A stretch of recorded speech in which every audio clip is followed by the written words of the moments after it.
ఓం శ్రీకృష్ణ పరబ్రహ్మణే నమః. భగవద్గీత పారాయణానికి స్వాగతం సుస్వాగతం. అందరికీ నమస్కారం అండి. మనము భగవద్గీతలో 3వ అధ్యాయం కర్మయోగాన్ని తెలుసుకుంటున్నామంటే కర్మలు ఏ విధంగా చేయాలి అంటే యజ్ఞంలాగా చేయాలి.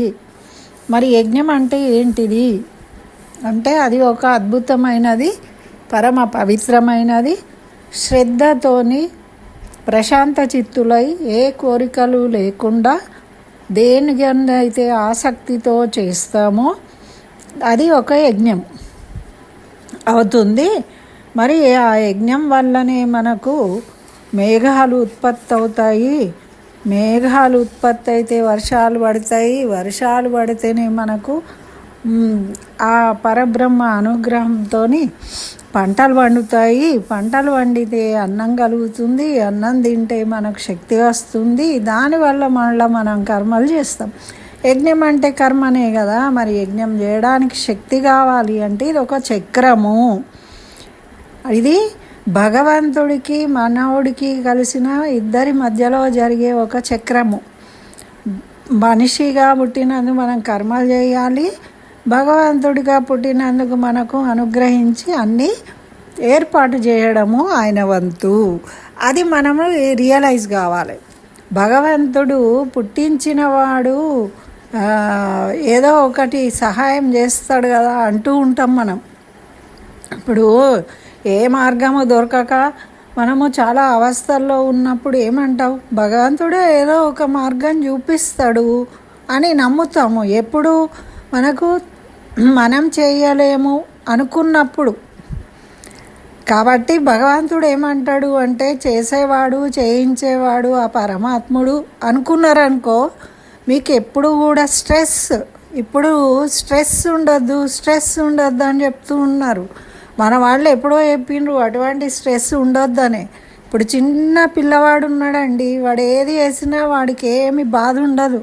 వాడికి దెబ్బ తాకుతుందన్నా తల్లికే బాధ. వాడు ఎక్కడ ఆడుకుంటున్నాడో చూసుకోడు, ఎక్కడ పడతాడో అని వాడిని జాగ్రత్తగా కాపాడుకునే బాధ్యత అంతా తల్లిది ఉంటుంది. వాడు ఎప్పుడు మా అమ్మ ఉంది అని చూసుకుంటాడు. వాళ్ళ అమ్మ కనబడకపోతే ఏడుస్తాడు. వాళ్ళ అమ్మ ఉందనుకోండి హాయిగా ఆనందంగా ఆడుకుంటాడు. అట్లా భగవంతుడు మనం తల్లి వల్ల ఎప్పటికీ కాపాడుతూ ఉంటాడు కాబట్టి, తండ్రి వల్ల ఎప్పుడు కాపాడుతాడు కాబట్టి మనము ఆ భరోసాను కలిగి మనం కర్మలు చేసుకుంటూ వెళ్ళాలి. అయితే మరి భగవంతుడు చెప్పిన విధంగా వేదాలలో ఏ విధంగా చెప్పిండో కర్మలు అవి చేసినప్పుడు భగవంతుడికి ఇష్టం. మనము తల్లిదండ్రి చెప్పిన మాటలు వినకుండా, చదువుకునే టైంలో చదువుకోకుండా, అంటే మనం చేయాల్సిన పనులు చేయకుండా ఆ టైంలో ఎక్కడనో బయట తిరిగిండ్రు అనుకోండి, స్కూల్కి పోతా అని చెప్పి పోలేదు, ఎక్కడనో పోయి దుకాణంలో కూర్చున్నాడు, ఎవరితోనో ఫ్రెండ్స్తో తిరిగిండు అంటే ఏమవుతుంది, అప్పుడు వాడి ధర్మము తప్పిండు. దాని ప్లేస్లో మనం ఏదో ఒకటి చేస్తాం కదా. మరి ఆ చేసేదేదో వీడికి ఉపయోగం లేని పని, అది అధర్మం అవుతుంది, అదే పాపము. ఆ విధంగా మనకు కర్మ బంధాలు అనేవి ఇంకా పెరుగుతూ ఉంటాయి కానీ తగ్గవు. కాబట్టి మీరు యజ్ఞంలాగా కర్మలు చెయ్యాలి అని భగవంతుడు తెలియజేస్తున్నాడు. మరి 16వ శ్లోకాన్ని మనం తెలుసుకున్నామండి. 16వ శ్లోకం వరకు మనకు అది చెప్పింది భగవంతుడు. ఇదంతా ఒక చక్రంలాగా జరుగుతుంది. సూర్యుడు ఉదయిస్తే వెలుగులు వస్తాయి. సూర్యుని ప్రకాశాన్ని ఆపగలుగుతామా మనము? దానంతట అదే వస్తుంది. రాకుంటే రావాలి అంటే వస్తాడా? గాలి వీచద్దు అని ఆపగలుగుతామా? ఆపలేము. గాలి లేకుండా మనం బతకగలుగుతామా? నీళ్లు దొరకని పరిస్థితి ఉంటే ఎప్పుడు మనం ఎట్లా జీవం అనేది ఎలా పుడుతుంది? నీటితోనే కదా. మరి ఇవన్నీ కూడా సృష్టికరించిన వాడు ఆ పరబ్రహ్మ. ఆ పరబ్రహ్మ ఒక యజ్ఞం చేయడం వల్ల ప్రతిష్ఠితుడైతూ ఉన్నాడు అని నమ్మకంతో యజ్ఞం చేయండి. అయితే యజ్ఞము అనగానే మనము ఏదైనా ప్రతి వాళ్ళు యజ్ఞం చేయాలని కూడా చెప్పలేదు కదా. యజ్ఞము ఎవరెవరు ఏ విధంగా చేస్తారు, నువ్వు చేసే కర్మ ఏది ఉందో దాన్ని యజ్ఞంలాగా చెయ్యి. అంటే ఇప్పుడు నువ్వు ఒక కలెక్టర్ కావాలి అనుకున్నప్పుడు కలెక్టర్ కావడానికి ఏవేవి నువ్వు సంపాదించుకోవాలో వాటన్నిటినీ సంపాదించుకునే ప్రయత్నంలో నువ్వు నిష్టగా ఉన్నప్పుడు నువ్వు సాధిస్తావు దాన్ని. అదే చెప్తున్నాడు. అంతేగాని నువ్వు దానికి సంబంధించినవి కాకుండా వేరే వేరే పనులు చేస్తూ కావాలి అని నేను కోరుకుంటున్నా అంటే అవుతావా? కాలేవు. కాబట్టి దానికి సంబంధించినవి ఏవైతే మనము ఒకే దృష్టితోని దాని పట్ల ఆసక్తితోని చేస్తామో అప్పుడు అది సక్సెస్ అవుతుంది. అయితే మరి ఏమంటున్నాడు అంటే లౌకికంగా నువ్వు నేను కలెక్టర్ కావాలి అనేది ఒక కోరిక ఉంది, దానికి కావలసినవి చేసుకో. అంతేగాని నేను కలెక్టర్ కాకపోతే ఆత్మహత్య చేసుకుంటా, లేకుంటే నేను ఎట్లాగానో చూస్తా అని అహంకారం మాటలు కానీ ఇవి మాట్లాడొద్దు. ఎందుకు? కావాలి అని కోరిక ఉండడం తప్పు కాదు, దానికోసం ప్రయత్నం చేసుడు తప్పు కాదు. కానీ అవడం కాకపోవడం అన్నది నీ చేతిలో లేదు. నువ్వు చేసే ఎంత శ్రద్ధగా నువ్వు దాన్ని నిర్వహిస్తున్నావో దాని మీద ఉంది. కానీ నువ్వు రేపు కలెక్టర్ అయినాక నేనేం చేయాలి అని ఆలోచించుకుంటూ కలెక్టర్ కాకముందే నువ్వు చదువుకునేటప్పుడే కలెక్టర్ లాగా బిహేవియర్ చేసి అధికారం చెలాయిస్తూ అందరి మీద అథారిటీ చూపిస్తూ నువ్వు ఆర్భాటం చేసినావు అనుకో, దానివల్ల ప్రయోజనం ఏముంటుంది? నువ్వు ఎప్పటికీ కాలేవు. అది భగవంతుడు చెప్పేది. కాకముందు నువ్వు కాలేదు కాబట్టి నువ్వు కలెక్టర్ లాగా బిహేవ్ చేయొద్దు. నేను కలెక్టర్ అవుతున్నా అని నువ్వు అనుకోవడానికి వీలు లేదు. నీకొక కోరిక ఉంది, దానికోసం నువ్వు ప్రయత్నం చెయ్యి. నీ వంతు నువ్వు. నాకు భగవంతుడు ఉన్నాడు, నేను చేసేది సక్సెస్ అవుతుంది అని నమ్ము. చేసేవాడు ఉన్నాడు అని. అంతేగాని నువ్వు ఎవరో వాళ్ళు ఇప్పిస్తామన్నారు, వీళ్ళు ఇప్పిస్తామన్నారు, నాకు హెల్ప్ చేస్తామన్నారు, వాళ్ళు చేస్తారు వీళ్ళు చేస్తారు అని నువ్వు వేరే లౌకికమైన ఇతరుల సహాయం కోసం ఎదురు చూడకు. అల్టిమేట్గా అన్నిటినీ సమకూర్చగల సమర్థుడిని అడిగితే ఏదైనా ఇస్తాడు. అంతేగాని మనము ఒక అగ్గిపెట్ట కావాలంటే పక్కన ఉన్న వాళ్ళు ఎవరైనా ఉంటే మీ దగ్గర ఉందా అండి, ఒక పెన్ను కావాలంటే పెన్ను ఉందా అండి అని అడగగలుగుతాం. కానీ మనకు బంగారం కావాలి అంటే పక్కన ఉన్న వాళ్ళు అడిగి ఇస్తారానండి? అది మనం తెలుసుకోవాలి. మనం అడిగేది ఎటువంటిది, ఎవరిని అడగాలి? ఆ సర్వేశ్వరుడైన అన్నీ ఇవ్వగల శక్తిమంతుడైన సర్వేశ్వరుని కోరుకోవాలి. అంతేగాని మనము ప్రతిరోజు దాని మీదనే ధ్యాస పెట్టుకొని నేను అయిపోయినా అంటే ఎట్లయితావు? దానికి సంబంధించిన కృత్యాలన్నీ కూడా, దానికి సంబంధించిన జ్ఞానాన్ని నువ్వు పొందడానికి ప్రయత్నం చెయ్యి. నిరంతరము సాధన చెయ్యి. అది యజ్ఞంలాగా చెయ్యి. అంటే ఈరోజు చేసిందండి, ఈరోజు తెల్లారి కడుపు నొప్పి లేచిందండి, నేను చేయలేదు. కడుపు నొప్పి ఎందుకు వచ్చింది అంటే నువ్వు నియమాలు పాటించలేదు, అతిగా తినడం వల్ల అయింది. అతిగా ఎందుకు తిన్నావు? అది తప్పు. అప్పుడు మనం ఫెయిల్ అవుతూ ఉంటాం. మనం ఆరోగ్యాన్ని మంచిగా చూసుకోవాలి, శరీరానికి ఆనందం కలిగించాలి, ఆరోగ్యంగా ఉంచుకోవాలి. అప్పుడు ఆయువు స్థిరంగా ఉంటుంది, నీ మనసు ప్రశాంతంగా ఉంటుంది, జ్ఞానాన్ని పొందగలిగే స్థితిని నువ్వు పొందుతావు. అప్పుడు కదా నీకు ఈ జ్ఞానం అనేది కలుగుతుంది, దాంట్లో నువ్వు విజయాన్ని సాధిస్తావు. అంతేగాని ఇవన్నీ వదిలేసి కేవలం ఒక కోరికను మాత్రమే నువ్వు పెట్టుకొని నీ కొబ్బరికాయలు కొడతా, నీకు ₹1,00,00,000 వేస్తా అంటే మాత్రం లాభం ఫలితం ఎవరిస్తారండి? మనం చేసే మంచి పనిని చూసి మనకు గుర్తింపు వస్తుంది. కానీ మనం ఏం పని చేయకుండానే మనకు గుర్తింపు రావాలి అంటే రాదు. అది వచ్చినా కూడా నిలవదు. అది భగవంతుడు స్థిరమైన ఒక జ్ఞానాన్ని పొందాలి. నువ్వు స్థిరంగా ఒకసారి ఎవరైనా ఒక పని మంచిగా నేర్చుకున్నారనుకోండి, మళ్ళీ చెప్పాల్సిన అవసరం ఉండదు. అంతే కదండి. ఒకసారి మనం నిజంగా శ్రద్ధతో దాన్ని చూస్తే. అంతేగాని కొంతమంది చూడండి, ఏదైనా చేస్తే చేసిన ప్రతిసారి వేరే వాళ్ళని అడుగుతూ ఉంటారు.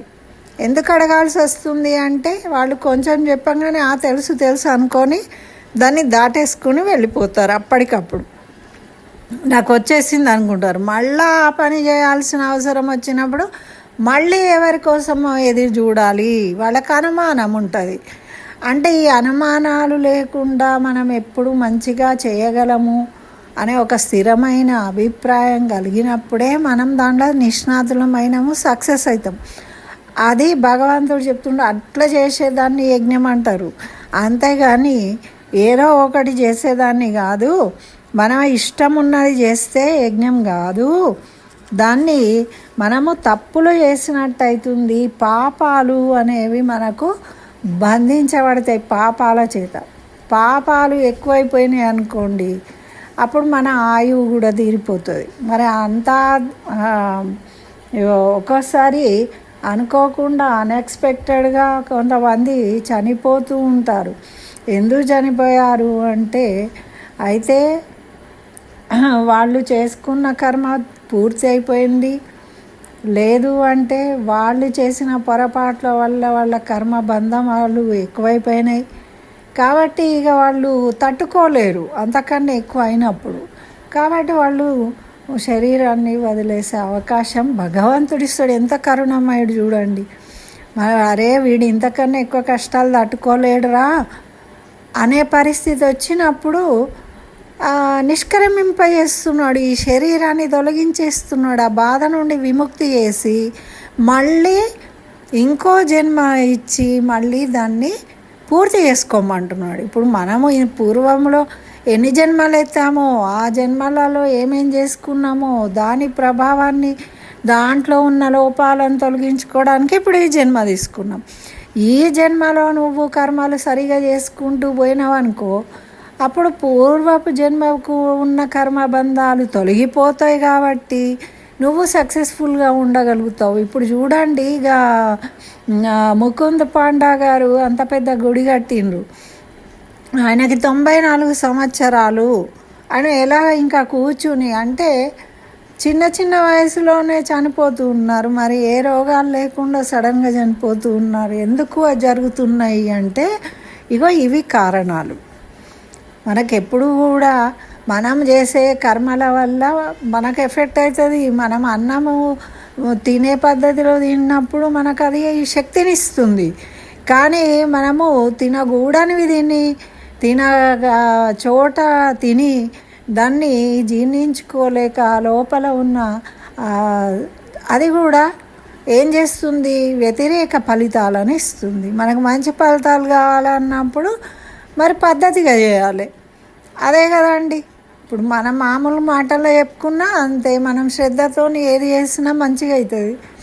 మనము ఆనందంగా వంట చేసినప్పుడు చక్కగా అన్నీ ఉప్పు కారం సమపాలలో పడి మంచిగా ఉంటుంది, తినడానికి బాగుంటుంది.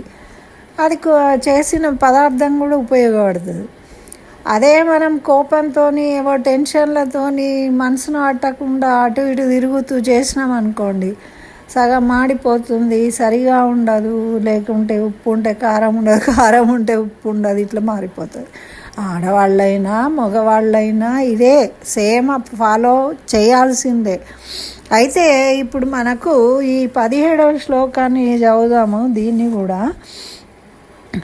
ఏస్త్వాత్మరతిరేవస్య తదాత్మా తృప్తశ్చ మానవః ఆత్మన్యేవ చ సంతుష్టస్తస్య కార్యం న విద్యతే. అంటే ఏమంటున్నారు, ఏ మానవుడైతే ఆత్మయందే ప్రీతి గలవాడై, ఆత్మచేతనే తృప్తిని పొందువాడై, ఆత్మయందే సంతోషపరవాడై ఉంటాడో అట్టివానికి చేయదగినది ఏమీ ఉండదు. ఆత్మజ్ఞానం పొందినవాడి ఏమీ కర్మలు చేయాల్సిన పని లేదు. ఇప్పుడు సాధు సంతులు హిమాలయాల్లో కూర్చొని తపస్సు చేస్తున్నామండి అంటే వాళ్ళ ధ్యానం నిలబడుతుంది. ఎందుకంటే వాళ్ళకి ఎటువంటి కోరికలు లేవు, వాళ్ళ ఆత్మ గురించే ఆలోచిస్తున్నారు. కాబట్టి వాళ్ళకి బాహ్య ప్రపంచంలో ఉన్న వస్తువులు వీటితోని ఏం సంబంధం లేదు. వాళ్ళు వాటి గురించి ఆసక్తి పొందట్లేదు, మోహం కలగట్లేదు. ఆత్మ గురించే వాళ్ళు తెలుసుకున్నారు కాబట్టి వాళ్ళు ఎప్పుడు కళ్ళు మూసుకొని తపస్సు చేసుకుంటున్నారు. మరి అటువంటి వాళ్ళు ఇంకా కర్మలు చేసే అవసరం ఏముంది? వాళ్ళు నిరాహారులై, మనకు పూర్వం మహర్షులు ఎక్కడనో అడవిలో కూర్చొని వాళ్ళు తపస్సు చేసేవాళ్ళు. 10,000 సంవత్సరాలు ఎట్లా చేసిండ్రండి మరి వాళ్ళు? అంటే ఆత్మజ్ఞానాన్ని పొందిండ్రు కాబట్టి వాళ్ళకి ఆహారం కూడా వాళ్ళ శరీరంలోనే ఉత్పత్తి అవుతుంది. ఆ విధంగా అంతా పరమాత్ముడు వాళ్లకు నిలబెడతాడు, రక్షిస్తాడు. వాళ్ళు ఎప్పుడైతే వాళ్ళు ఎంతసేపు ఉన్నారో దానికి అది పూర్తి అయ్యే వరకు కూడా వాళ్ళు బయటకి రారు. అట్లా మరి మనం చేయగలుగుతామా? మనం కర్మలైనా ఆ విధంగా చేయాలి అంటున్నారు. ఇప్పుడు వాళ్ళు ఎట్లయితే తపస్సు కళ్ళు మూసుకొని అంతసేపు నిలకడగా ఉండి చేస్తూ ఉన్నారో, కర్మలు చేసేవాళ్ళు కూడా ఎలా చేయాలి మరి? ఆ విధంగా నిష్టగా కదలకుండా, అంటే మనిషి కదలకుండా అని కాదు, మనం చేసే పనిని వదిలిపెట్టకుండా దాన్ని కొనసాగింపుగా అది సక్సెస్ అయ్యే వరకు చేయాలి. చేసి దానివల్ల అప్పుడు విజయాన్ని పొందగలుగుతాడు. మరి ఇంద్రియ విషయాలందు మనము రమిస్తూ బ్రతుకును వృధా చేసుకుంటూ ఉంటాం కదా. ఇంద్రియాలు ఏం చేస్తాయి మరి అంటే మనను మోహింపజేస్తాయి. మోహింపజేసి అవి చెప్పినట్టు వినేటట్టు చేసుకుంటాయి. మనమైతే ఆ విధంగా టెంప్ట్ అవుతూ ఉంటాం. మనము ఎవరో ఫ్రెండ్ పిలిచిందండి, వెళ్తున్నాము, నాకు కొనుక్కొనేది ఏం లేదు అంటే కంపెనీ కోసం రండి అంటే పోతారు. పోయినాక అక్కడ అన్నీ చూస్తూ ఉంటారు, వస్తువులు అన్నీ చూస్తూ చూస్తూ చూస్తూ వీళ్ళకు కూడా ఏవో ఒకటి కొనాలనిపిస్తుంది, కొనను అనుకుంటారు, కానీ దాని మీద నిలబడలేరు. అక్కడ టెంప్ట్ చేస్తాయి ఆ వస్తువులు. ఇది ఏంటిది అంటే కళ్ళతో చూసిన దాన్ని అట్రాక్ట్ చేసి అది నాకు కావాలి అని కోరికను కలిగించి మనసుతోని నువ్వు కొనేటట్టు చేస్తుంది. ఇంకేముంది, డబ్బులు తీస్తావు చేయితోని, పర్సులోంచి అక్కడ ఇచ్చేస్తావు, ఆ వస్తువును కొంటున్నావు. అంటే ఇప్పుడు ఇక్కడ ఏమైంది, నువ్వు నియంత్రించుకోలేకపోయినావు, నీ కంటిని నియంత్రించుకోలేకపోయినావు, నీ మనస్సును నియంత్రించుకోలేకపోయినావు. నీ మనసు చెప్తుంది కొనాన్నావు కదా ఎందుకు కొంటావు అని. పూర్వకాలంలో సినిమాలలో ఉండేది కదా, అంతరాత్మతోని మాట్లాడడం. ఇట్లా ప్రతి మనిషి మాట్లాడుకుంటాడు, అప్పుడు సినిమాలలో చూపించేవాళ్ళు ప్రత్యక్షంగా. మన అంతరాత్మతో మనం మాట్లాడుకుంటూ ఉంటాము, ఎందుకు వద్దులే వద్దులే వద్దులే అనుకుంటూ కొంచెం ముందుకు వెళ్ళిపోతాం. కానీ మనసు ఆ వస్తువు మనం లాగుతుంది. మళ్ళీ చివరకు వచ్చేటప్పుడు దాన్ని కొనుక్కుని వస్తున్నాం. ఎందుకు వస్తున్నాము అంటే ఇదే లొంగిపోవడము. నీ మనసు చెప్తుంది, నీ ఆత్మ చెప్తుంది అది అవసరం లేదు, నువ్వు కొనాలి అనేది లేదు నీకు, కాబట్టి కొనకు అని. కానీ నువ్వు దాన్ని కొనేటట్టు చేసింది ఏది అంటే నీ ఇంద్రియము. కన్ను పడింది అంటే అయిపోయాయి. కొంతమంది అంటారు చూడు, అబ్బో ఆమె కన్ను పడ్డదంటే అయిపోయాయిగా. కొంతమంది ఎవరింటికన్నా వెళ్ళినా కూడా వాళ్ళ ఇంట్లో ఉన్న వస్తువులను కూడా డైరెక్ట్ అడిగి తెచ్చేసుకుంటూ ఉంటారు. లేకపోతే చెప్పకుండా కూడా దొంగతనంగా కూడా తెచ్చుకుంటూ ఉంటారు. లేదు అంటే అటువంటిది కొనుక్కునేదాకా వాళ్ళకు మనశ్శాంతి ఉండదు. వాళ్ళ ఇంట్లో కూడా తెచ్చి ఆ వస్తువును పెడితేనే అప్పుడు అమ్మాయి అనుకుంటారు వాళ్ళ ఇంట్లో ఉన్నది మాకు ఉండాలి. అరే వాళ్ళ ఇష్టం, వాళ్ళు కొనుక్కున్నారమ్మా, నువ్వెందుకు దాన్ని కొనాలి, నువ్వు ఇంకా అంతకన్నా మంచిది కొనవచ్చు కదా అనుకోనే ఆలోచనలు రావు. అంటే నీకు ఉపయోగం అడేది నీకు నచ్చి నువ్వు కొనుక్కోవచ్చు, కానీ అట్లుండదండి. మనకు ఇలా లొంగిపోతూ ఉంటాం ఇంద్రియాలకు. లొంగిపోవడం వల్ల ఏమవుతుంది, మన సమయం అంతా వృధా అవుతుంది. ఇప్పుడు ఇది అంతా అనవసరం కదా, ఆ షాపింగ్కి వెళ్ళడం అవసరము లేదు, అక్కడ కొనే అవసరం లేదు. మన సమయం అంతా ఎలా వృధా అయిపోయింది. మళ్ళీ ఇంటికి వచ్చి దాని గురించి అయ్యో ఇది ఎందుకు కొన్నావే మనకు అవసరం లేదన్నారు అనుకోండి ఇంట్లో, మళ్ళా కథ అంతా ఎప్పుడు అక్కడ దాని గురించి గొప్పగా ఎప్పుడు ఎందుకు అంటే మనం చేసింది మంచి పని అని చెప్పుకోవడానికి దాని గురించి ఇంకా కొన్ని కలిపి మాత్రం గొప్పగా చెప్పేస్తాము. సరేలే ఏదో కొన్నావు కానీ అని వదిలేస్తారు. అందుకోసము ఇవన్నీ ఏంటి అండి, ఇదంతా మనం క్రియేట్ చేసిందే. ఇలా మనకు వచ్చింది ఏం లేదు. మనం ఆత్మతోని ఆలోచించి చేయాలనుకున్నది కాదు, మనకు అవసరమైంది కాదు. ఇదంతా సమయము, మనీ, మన కాలం అంతా వేస్ట్ అయిపోయింది. ఇదే చెప్తూ ఉన్నాడు అక్కడ. సూర్యుడిని మరి భగవంతుడు చేసిన దాన్ని ఆపగలుగుతామా మనము? ఆపలేము. సూర్యుడు ఉదయిస్తాడు, ఉదయించకపోయినా మనం ఉదయించేటట్టు చేయలేము, తర్వాత ఉదయించకుండా ఆపలేము. అంటే మనకు అవసరం ఉన్న వాటిని భగవంతుడు ఇస్తున్నాడు, మనకు అనవసరమైన వాటిని మనం చేస్తున్నాం. మనకు అవసరమైన వాటిని చేసి భగవంతుని యందు మనము ప్రీతి కలిగి ఎప్పుడైతే ఉంటామో, కర్మలను చేస్తామో, అప్పుడు భగవంతుడి అనుగ్రహంతో మనము ఏమేం కోరుకుంటున్నామో అవన్నీ ఆయన ఇచ్చేస్తాడు. మనం ఇది కావాలి, అది కావాలి, ఉద్యోగం కావాలి, పెళ్ళి కావాలి, ఇవన్నీ ఏమీ అడిగే అవసరం లేదు. ఆయనకు అన్నీ తెలుసు ఆల్రెడీ మనకేమేం కావాలో మన మానవ జీవితంలో, మానవ జన్మ ఎత్తినప్పుడే. కాబట్టి మీరు చేసే పని అందు నిష్ట కలిగి చేయండి యజ్ఞంలాగా అని ఇక్కడ చెప్తూ, మరి అందరు చేయన్నా అని అడిగితే కనుక అందరూ చేయాల్సిన అవసరం లేదు. ఎటువంటి వాళ్ళు చేయొద్దు? ఆత్మయందే ఎప్పుడు ఆత్మయందే ఆలోచించేవాడు, రమించేవాడు, ఆత్మయందే తృప్తి పొందేవాడు. ఆత్మయందు తృప్తి కలుగుతుందా అనండి మనలాంటి వాళ్ళకి? మనం దాని గురించి పట్టించుకుంటాం. మా ఎదురుగా కనబడే వస్తువులు, వినబడే మాటలు, వాటి గురించి రెండు కలుపుకొని ఆలోచనలు అంతే ఉంటాయి. కానీ మన పని ఏంటి? మనము లోపల చెప్తూ ఉంటుంది ఇది కాదు నీ పని అని, అయినా కూడా మనము పట్టించుకోము. అయితే అటువంటి ఆత్మయందే సంతోషాన్ని పొందేవాళ్ళు అంటే ఎప్పుడు కూడా వాళ్ళు సంతోషాన్ని పొందుతారు. ఎందుకు? ఆత్మయందు, వాళ్ళ యందు వాళ్ళు అనుకున్నవి, వాళ్ళు చేసే ఆలోచనలే ఉన్నాయి. బయట బాహ్యమైనవి కదా మనకు దుఃఖాన్ని కలిగిస్తాయి. బయట చూసిందల్లా మనకు కావాలి అంటే దొరకదు. దొరకనప్పుడు మనకు దుఃఖం కలుగుతున్నది, అప్పుడు ప్రశాంతత ఉండదు. అది అజ్ఞానం.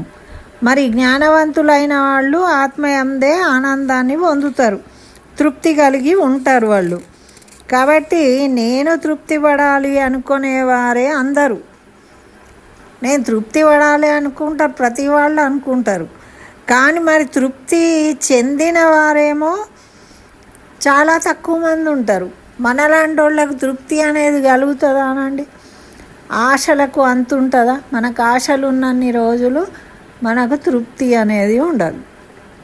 ఒకటి అనుకుంటే ఇంకోటి కావాలి అని, ఒకటి ఇంత డబ్బు వస్తే ఇంకా ఎక్కువ డబ్బులు కావాలని, ఒక చీర కొనుక్కుంటే ఇంకో చీర కావాలి అని, ఒక బంగారు గొలుసు కొనుక్కుంటే ఇంకోటి కావాలి, ఈసారి అది కొనుక్కోవాలి, అది కొనుడే లేదు ఇంకోటి కావాలంటాము.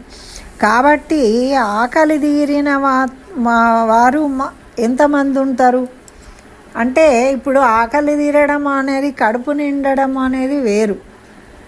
జీవాచాపల్యం ఉంటుంది, మనకు రకరకాలు తినాలని కోరికలు ఉంటాయి. కాబట్టి మనకి ఆ తిండి విషయంలో కూడా ఇంతకుముందు పూర్వకాలం ఏమనేవాళ్ళు, ఎవరైనా ఆకలితో వచ్చిన వాడికి అన్నం పెట్టినామనుకోండి, ఆకలి రుచేరు కదా అంటారు. వాడు రుచి పచి ఏం అవసరం లేదు, వాడికి ఆకలి అవుతుంది, తట్టుకోలేడు. కాబట్టి ఆ టైంకి అన్నం పెడితే వాడు తృప్తి చెందుతాడు. అంటే అటువంటి రుచి పచి తెలియకుండా తినగలిగే పరిస్థితిలో ఉన్నప్పుడు మనం అన్నం తింటే మనకు తృప్తి కలుగుతుంది. కానీ మనకు అంత ఆకలి లేదు. కానీ మనం ఏం చేస్తాం, బజార్లో లంచ్లో తింటామండి.